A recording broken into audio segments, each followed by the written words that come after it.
Hello बच्चों, let's read the given question. The question says a concave spherical surface of refractive index 3 by 2 is immersed in water of refractive index 4 by 3. If a point object lies in water at a distance 10 centimeter from the pole of the refracting surface, we need to calculate the position of the image given that radius of curvature of the spherical surface is 18 centimeter. So this is the case again of this is the case of refraction from a spherical surface. So यहाँ पे as a key concept we can remember expression that is n2 by v minus n1 by u और ये equal होगा n2 minus n1 by r के. Alright, so यहाँ पे n2 n1 क्या है? n2 is the refractive index of that medium जहाँ पे light will go after refraction. n1 वो medium का refractive index है जहाँ पे light will be coming. Alright, v and u are the image and object distance respectively और ये measure होते हैं हमेशा pole से of the refracting surface और r जो है रेडियस है उस refracting surface का जो कि स्फेरिकल है. Alright, so let's try to understand the question with the help of a diagram. So यहाँ पे हमसे बोल रहा है कि ये कॉनकेव स्फेरिकल सरफेस जिसका रिफ्लेक्टिव इंडेक्स 3/2 है उसको पानी में डाला गया है. So this is the surface, concave surface है ये, लेट्स से. ऑलराइट, और इसको हमने पानी में डिप किया है और हमसे फर्दर बोल रहा है कि यहाँ पे वाटर है. That means we can say NW ले लेते हैं हम उसे, रिफ्लेक्टिव इंडेक्स ऑफ वाटर, और वो कितना गिवन है हमें? It is been given as 4/3. Alright, और क्या बोल रहा है? If a point object lies in water at a distance 10 centimetre from the pole. ये पोल है हमारा, इससे 10 सेंटीमीटर पे ऑब्जेक्ट रखा हुआ है. ऑलराइट, 10 सेंटीमीटर पे ऑब्जेक्ट रखा है. अब ये ऑब्जेक्ट यहाँ पे ये ऑब्जेक्ट है और we have the spherical surface जिसका रिफ्रैक्टिव इंडेक्स हमें गिवन है, इसे हम लेट्स से NG कह देते हैं, और ये है 3/2. ऑलराइट, अब यहाँ से हमसे पूछ रहा है कि इमेज कहाँ बनेगी. Alright, that we need to find.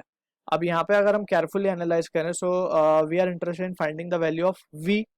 Alright, अब v को कैलकुलेट करना है. So now we can write using the expression n2 by v minus n1 by u is equals to n2 minus n1 upon r. क्योंकि ये एक case है जहाँ से रिफ्रैक्शन हो रहा है, कहाँ से? स्फेरिकल सरफेस से. यहाँ से लाइट ऐसे जाएगी एंड इट विल सिंस ये अगर हम केयरफुली देखें तो ये 1.33 और ये 1.5 है, यानी कि रेरर टू डेंसर जा रही है, सो it will bend towards the normal. इस तरीके से कुछ बेंडिंग फिनोमिना होगा. यानी कि लाइट बताने का पर्पस ये है यहाँ पे कि लाइट आ कहाँ से रही है और जा कहाँ रही है. So it is coming from NW और जा कहाँ रही है? NG पे.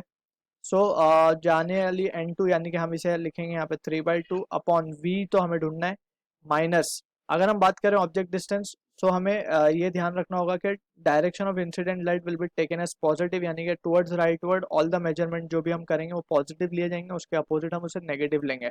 ऑलराइट, सो ऑब्जेक्ट डिस्टेंस पोल से हमेशा मेजर होते हैं सारे डिस्टेंस. सो पोल से O की तरफ हम अपोजिट आ रहे हैं लाइट के, so it will be taken as negative. So ये बन जाएगा पॉजिटिव एंड n1 जो है हमारा वो है 4/3 upon 10 and that is equals to, यहाँ पे हम लिखेंगे 3/2 माइनस 3/2 को हम सिंपली 1.5 भी लिख सकते हैं, minus of 1.33 divided by r. अगर हम r की बात करें सो r again it will B lying on this side, यानी कि ये भी एक नेगेटिव ही वैल्यू ली जाएगी, दैट इज -18.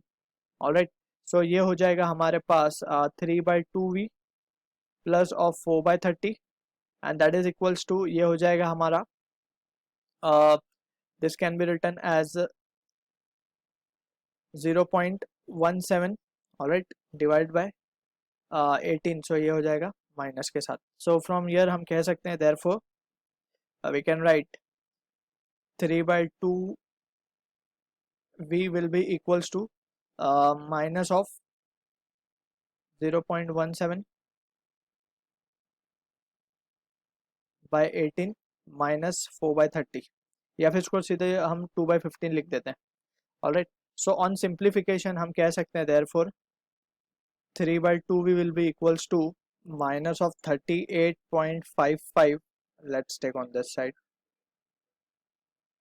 सो ये हो जाएगा हमारा therefore 3/2 v will be equals to minus 38.55 divide by 270 and finally हम कह सकते हैं जो v की वैल्यू होगी that will be equals to 270 into 3 divided by, और ये आ रहा है नेगेटिव के साथ, 2 इंटू 38.55 जो कि होगा finally equals to, so we can write -10.51 centimetre.